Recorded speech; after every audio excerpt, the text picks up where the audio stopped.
Hey, thanks for joining me once again. I've got an issue of Ripclaw, issue 5. I don't own any of the other issues of this. This came in a box of comics from a friend of mine, a viewer of the channel, who sent them to me, so I appreciate that very much. And I've been digging through it to just kind of find some various different things to look at. And anytime I see an old Image comic that I've never seen before, I pull that out and like, well, this is the era that I grew up in and the stuff that I really loved. So I'm really curious to see this. So we're going to look at issue 5 of Ripclaw. There's a couple of interesting things about this book that I was actually kind of surprised at. First off, well, as far as the cover, I kind of like the cover. It's kind of fine. You know, you got our guy Ripclaw. He's there standing there looking tough. I don't know if I think putting the chain from the art in front of the logo was a good idea. I mean, it doesn't ruin it. It's just kind of an odd, like, was that necessary? What's the point?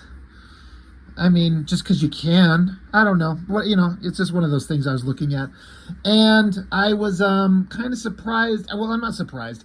Having read the story, it's like, it shouldn't matter, but the cover has nothing to do with the story on the inside. And you could say that there's a lot of comics that are like that. We're just going to draw a badass picture of the hero just standing there looking as cool as you can make them, and it has nothing to do with the guts of the book. So, and I guess I don't know that matters, It's just, there's something about the idea of like having the cover give you some idea of what's to come. But, this was Image Comics, that was early days, and everything's all about style and flash. That's fine. And Ripclaw himself, it's funny because I've talked about all the time, there's all these teams. We all know this, especially during this era. Every team has the guy with the knives. There's some kind of bladed warrior guy. And it all seems like they're all trying to be Wolverine. He's part of a team. Now he gets his own title. He's going to go off and get on adventures and cut people up and face monsters and have introspective moments and thoughts on what he thinks about the world and life. That's fine. I've made no bones about the fact that like Ripclaw's counterpart over on Wildcats, Warblade, the design of that character is so bad. The character itself of Warblade is kind of fine. It's not amazing, but it's okay. But the design, I just can't stand it. Ripclaw's better, in my opinion, but only slightly. It's not really... He's not really anything really interesting or amazing. It's just kind of another generic bladed guy. He's a Native American character. He's got pale skin. Of course, he's got a ponytail, and his hands, or his kind of it's a cybernetic enhancement. That's what Silvestri's characters were all about. They're all supposed to be mutants that then were cybernetically enhanced to make them even more deadly.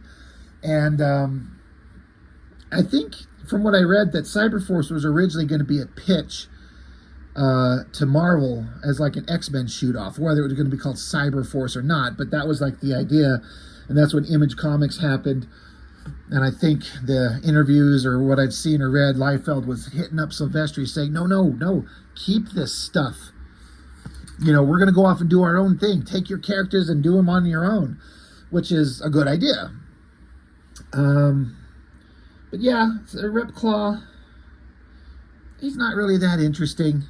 But if given the opportunity, you can take a character that's kind of a blank slate and write interesting character into him and make him interesting from like the blank kind of bare bone premise of the character. You can make him interesting.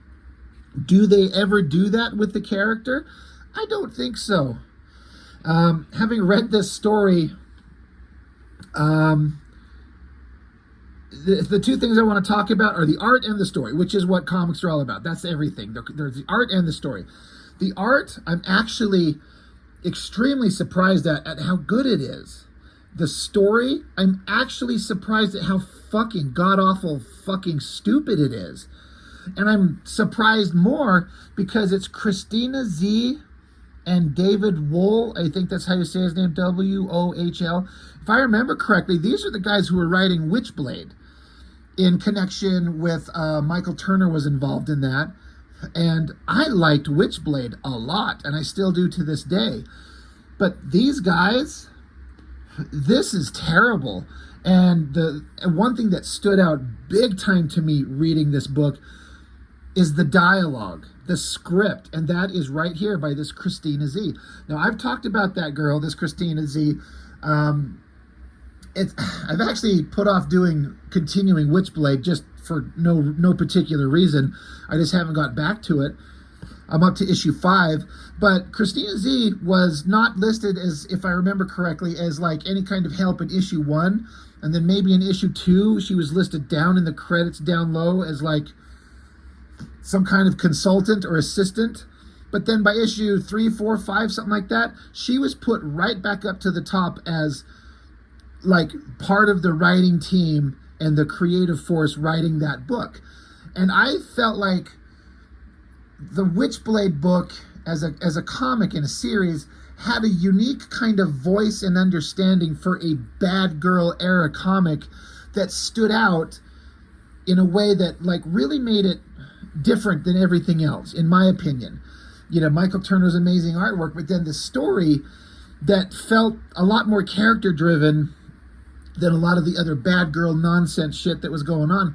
And I just attributed that to Christina Z. I don't know if that's true. It was just an assumption on my part that having a woman's voice writing a female character gave it a unique kind of perspective that worked really well. That being said, her on script, I could not believe how boring, bland, and overdone and overwritten the dialogue in this book was. It's actually really, really awful.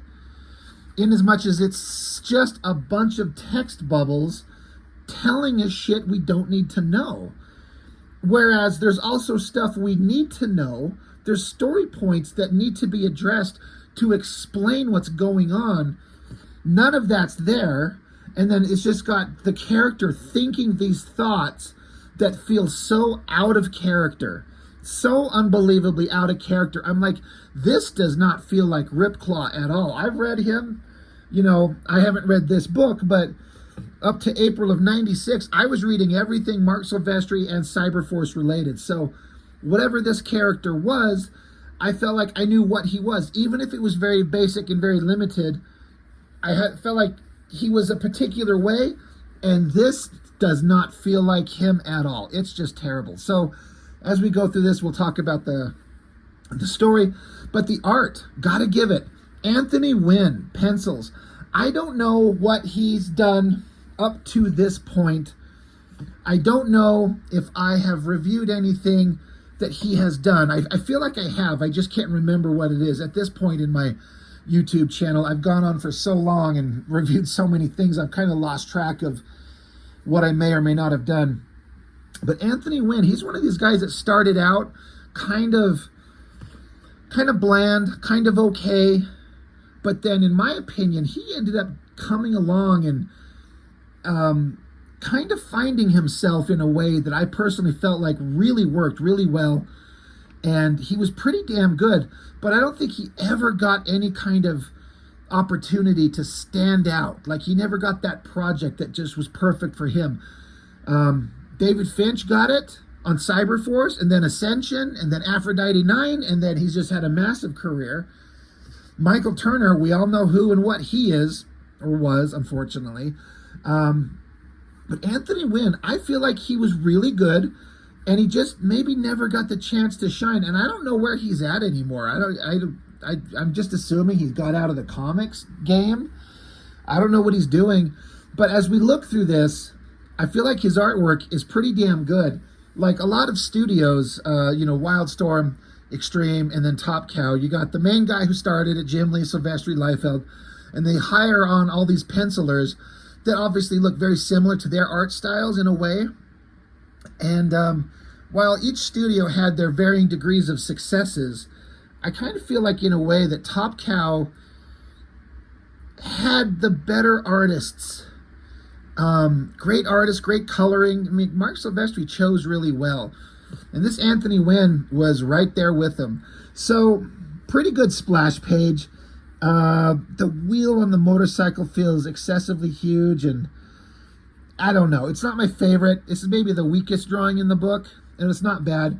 It's printed on this newsprint. It's not like a shiny glossy paper. I don't know if you can tell.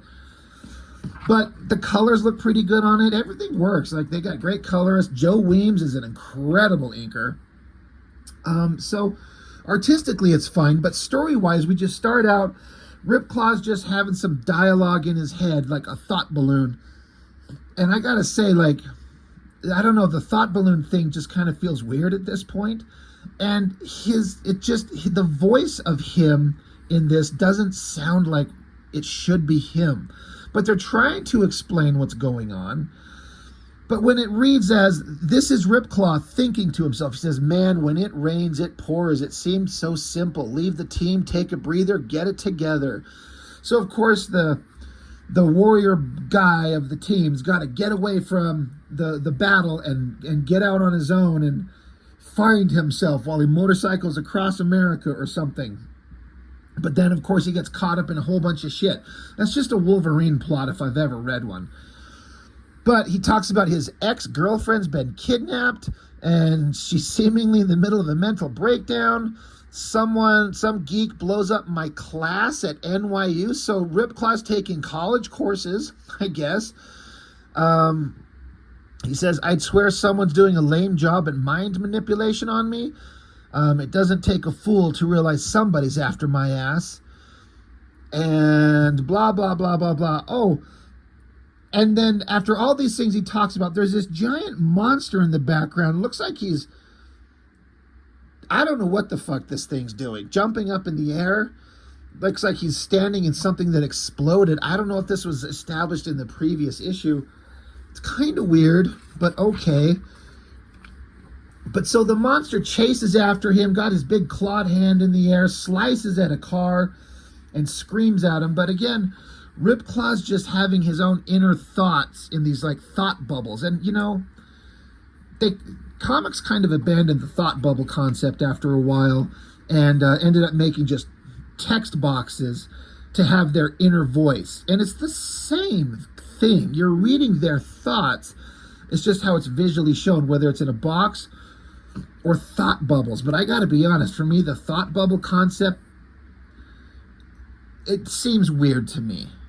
I don't know why. Maybe it's because a thought bubble implies this is literally the words they're saying to themselves in their head at that moment, as opposed to a text box implies like they're telling you the story after the fact, which feels like it seems to make more sense to me that they'd be having these exact kind of thoughts after the fact, telling someone, versus thinking all this shit in the moment. I don't know if that makes any sense. I'm kind of like working this out in my head as I just sit here and look at it. Thought bubbles seem weird to me. And so does everything that he says. He's planning on how to defeat this monster. And he's like, looks like it's time to show him who's in charge here. We, Seneca, are known to hunt the impossible, and I am hunting him. Thinks I'm running away. He'll fall perfectly into place. Come on, keep running. Catch up to me, you stitched together lab mistake. As long as I'm focused, the casualties here will be few. The fact there will be even one person hurt is hard to digest. Like, I feel like this is Christina Z, because she's writing this script. She's just writing to fill in space, but also trying to, like, inject some character, I guess. But it's so cliche. It just reads terribly. It's not interesting at all. So overall, what I'm trying to get at, you know, now that I'm almost 15 minutes into this video and we're on page 2, is that this story is told really poorly, and as we go through, there's a lot of missing elements that explain what's going on. It just doesn't make sense. But artistically, I think it's actually really good. So, isn't that like the epitome of like the cliche image comic, good art and bad story? So monster screams at him, and then I guess a big giant semi-truck comes up behind the monster, and the monster guy turns and looks, and then I guess he just jumps onto the side of the truck to hitch a ride. I mean, I guess. So then the big semi-truck with the monster hanging on the side keeps going down the road. Now Ripclaw has stopped. He's in the middle of the road. He got his claws out, and he says, "Don't know who you are, my brother, but I'm ready for you. Bring it on." Again, that does not sound like Ripclaw. Ripclaw was like a silent warrior. Like, he did not speak a lot. And when he did, it was very limited and kind of to the point.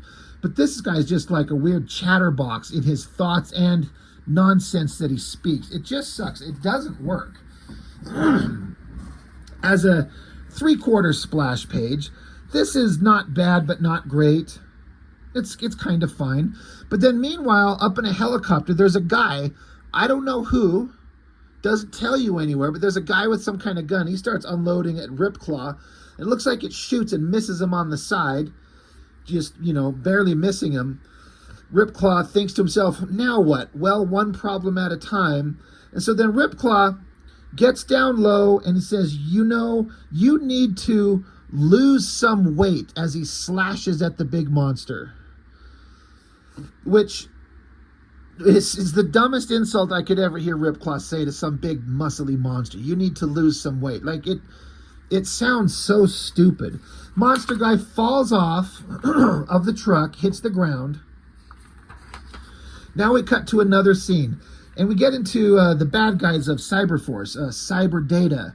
And there's this guy, I'm trying to remember this guy's name. We see him in Cyberforce and a couple other places. I guess he's the guy who runs Cyber Data. I can't remember his name. They're not interesting. It's just some big organization. They got this big giant ship that I feel like is a cut and paste from another comic. I feel like I've seen this flying structure from somewhere else. But artistically, like these soldiers, these cybernetic soldiers, I can feel the Silvestri design in them all. But Anthony Wynn is really knocking it out. It looks really good. Like, Anthony Wynn started getting his art drifting towards doing a Mark Silvestri kind of homage, kind of copycat art style, but in a way that I think ended up looking pretty good. Had a kind of organic quality to his work as he went on. And I hope I have some more examples of his work to show later. But again, a little 2-page kind of interlude with Cyber Data over the Antarctic. They're talking about evil monster shit. Anyway, later, somewhere in Minnesota, we got some redneck hillbilly piece of shit, something or other. Story aside, again, art. This silhouette shot of the forest, these really organic looking trees, the coloring with the fire and the moon, and then the highlights on this guy. The drawing is really good. The coloring is fantastic. The inks by Joseph Weems. Lots of great textures. Like, artistically, this looks pretty fucking good. This is a million miles ahead of, like, the contemporaries from some other books and other studios. Like, I reviewed this one just recently. And the art in this thing, it's, like, not even close. Anthony Wynn blows this guy out of the water so much. I've done a review on this thing very recently. It's shocking. Like, Silvestri hired infinitely better artists. I think this looks really good. And it's hard because most comic artists train themselves, we train ourselves to draw just big muscular figures and hot female bodies fighting monsters. When you have to draw like a scrawny hillbilly in like plaid shirts and jackets and hats and jeans and boots, suddenly you realize you don't know how to draw that. But Anthony Wynn here, that's pretty goddamn good. He gets up and he's talking some shit about how he's going to do some evil shit, but then he's got a girl tied up. Now I'm guessing this is Ripclaw's ex-girlfriend he mentioned at the beginning of the book, it doesn't tell you. It doesn't tell you. You just got, suddenly the story is just a hillbilly. He's got a girl tied up, and he's like, I'm paid to deliver you to some bad guys, and they're going to do some really terrible experiments on you. They're going to chop parts of you off, and that's going to suck for you. So then he just walks up and pulls the gag off her mouth so she can scream, let me go. And then now Ripclaw, who happens to be zipping by on a motorcycle, he's close enough to hear her scream. Story-wise, that was really fucking stupid. He just gets up and takes her gag off so she can scream. He doesn't do anything. He doesn't, just why, unless he's going to, I'm not even going to tell you what he's going to do. But then Ripclaw's like, oh, damn it, it's her, westbound. So he hears her. But he has to stop and light a fire before I get into the stupid story. I don't know if you, hope you can see it. This background shot, the organic textures on the trees and stuff, these mountains look amazing, the clouds and everything, that looks really good. But he hears his girlfriend screaming, and if you can hear her, she's really close. And if she's screaming, she's in trouble. But he stops, makes a fire, really well drawn fire, really well colored. He says, I've waited too long, got to get these bullets out in a hurry, lost too much blood. I'm like, when did he get fucking shot? The story doesn't show him getting shot. It shows guy in a helicopter on that previous page shooting, but he misses. But I guess we could say he got hit, but it doesn't show him getting hit. In fact, the tracer bullets, the lines of the bullet impacts are on either side of him. But he's like, he got shot, so he has to get the bullets out. He says, these boiled roots will curb any infection under the skin where the bullets pierced. Then he's like, whoa, they're strong. Fathers of the woods, guide me and protect me. And then I guess he's digging the bullets out of his arm. So I'm like, boiled roots will cure an infection, and he's talking to Father of the Woods. I don't feel like this feels like cliche Native American kind of stuff that do Native Americans ask the Father of the Woods? Or is this just something somebody made up because it sounds like something Native American tribes would speak? I don't know. It just sounds like, cliche is the only word I can come up with. It doesn't ring true. Like someone who doesn't really know about this stuff, so they're just writing like the most generic kind of thing because he's Native American. He speaks to the Fathers of the Woods, and he's using boiled roots to cure an infection. It just seems kind of silly. Meanwhile, while he's sitting there with this fire, letting his girlfriend get raped by the hillbilly, probably, a giant bird, it's just a regular bird, appears in the sky. Again, artistically, this all looks pretty good, except this goofy-ass side face. This profile, that looks kind of weird. It's for all the stuff I feel like he's doing really well, that looks kind of weird. And I'm always kind of amazed at artists and the way they draw ears when I guess they're not looking at what an ear actually looks like. That looks just strange as shit. Side face view looking weird aside, a bird appears, and so he jumps up, and it's more cliche Native American spirituality. Hawk spirit, I am here, messenger, protector, visionary, you who has the keenest of eyes, speak to me. So the bird speaks to him. A spirit of the bird says, danger is around you, my brother. The wolf spirit calls for you. You are being led astray by those once close to you. And he's like, yeah, I know that, wise hawk, but I need to pursue. I am the hunter. And the bird says, yes, the spirit with the bear is strong with you. You shall need it for the peril that lies ahead. He's like, thank you, wise hawk. I will be ready. Did we need a 2-page spread to tell this fucking boring, stupid, cliche nonsense? This was stupid. I feel like it's really dumb. But the art's good. Inking's crisp. The backgrounds are great.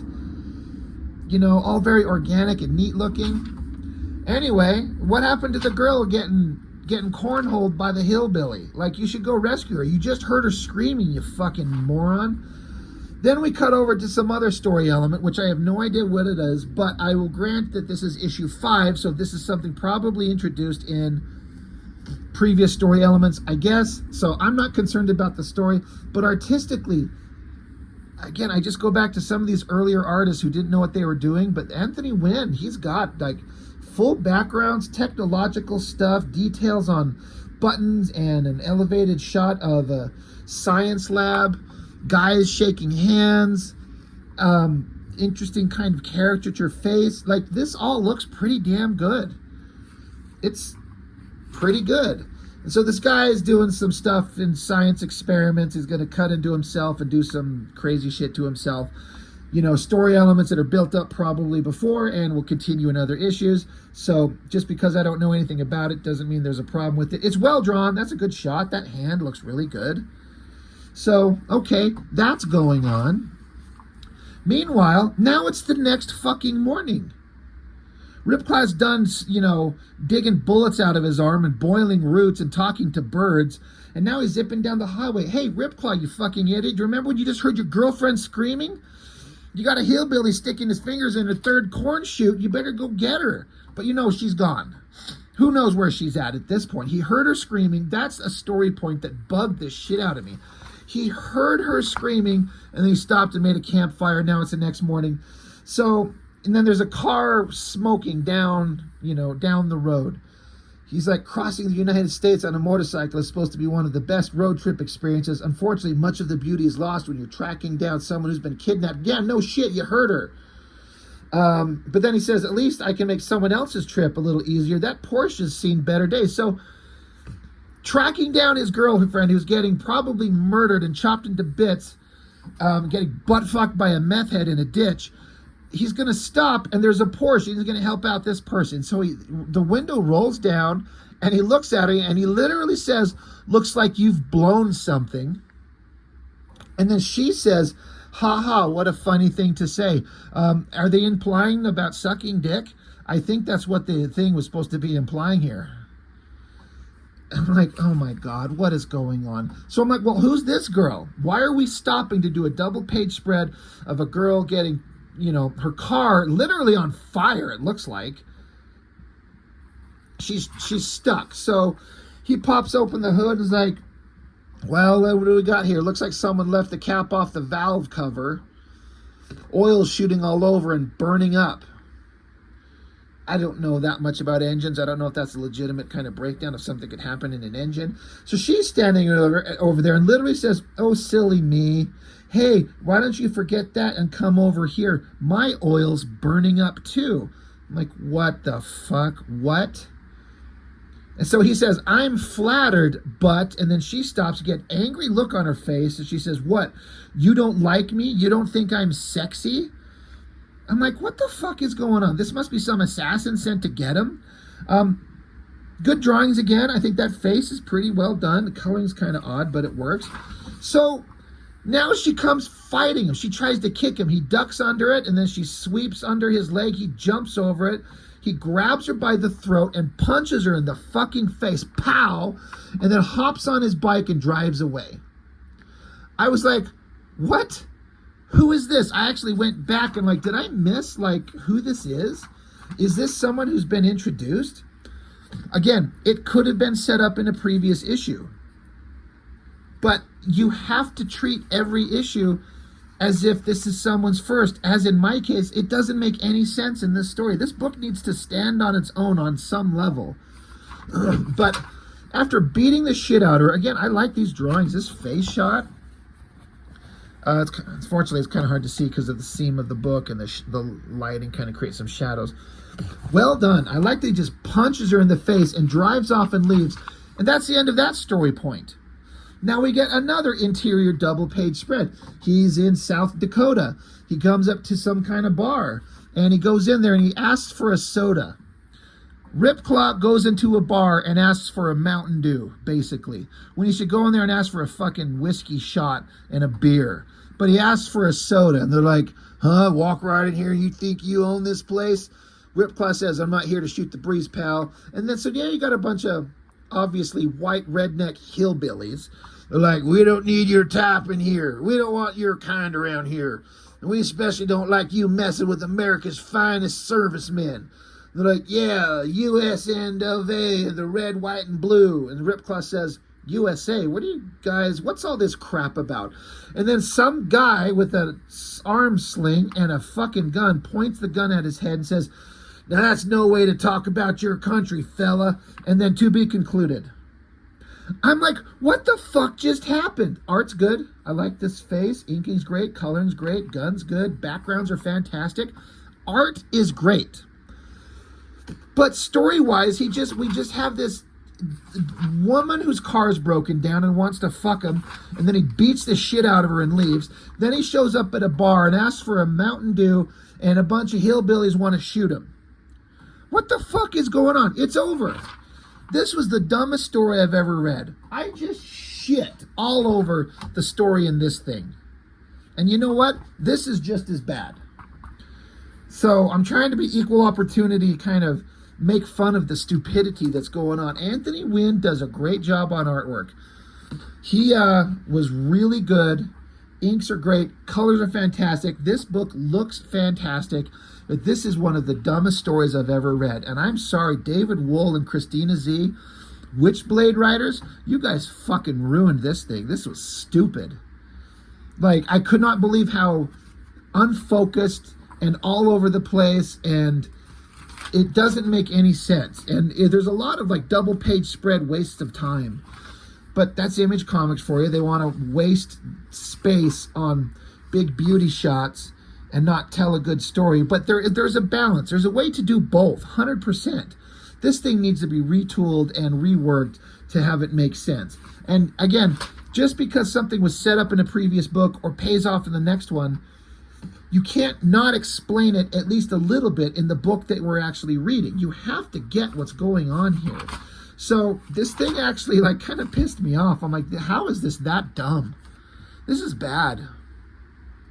And that's the end. And I remember seeing this ad forever. This shot of Ripclaw getting like punched in the back by whoever this douchebag is. But like, forget the figure of Ripclaw. That's kind of boring. But like, see these figures of just these regular people back here?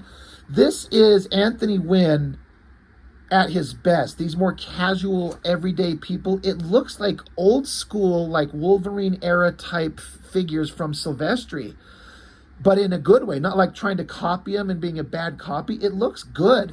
And then the full backgrounds, like all this perspective and these signs and actual proper, well, I guess I should say, it looks like proper, again, I don't know what language, I'm not cultured enough to understand if this is Chinese or Japanese or whatever the hell it may be. I don't know. But it looks correct. It doesn't look like it's faked. So Anthony Wynn had something that was really good artistically. And again, I wish I knew where he was at. And then there's a Spawn, Medieval Spawn Witchblade preview. I've already reviewed this book, I think a year ago on my channel. Pretty good stuff. Started out strong, kind of ended not quite so strong. But that was where Brandon Peterson just took off. He was just like off to the races with his art being something I wanted to see. But that's the end of that book. I didn't think this video would take that long because Ripclaw number 5, but I was just shocked how bad that story was, how poorly it was told. But artistically, man, Anthony Wynn, I'm on board with that dude. It works. So, you know, I guess that's all I've got. So thanks for watching. I appreciate it. I'll see you next time.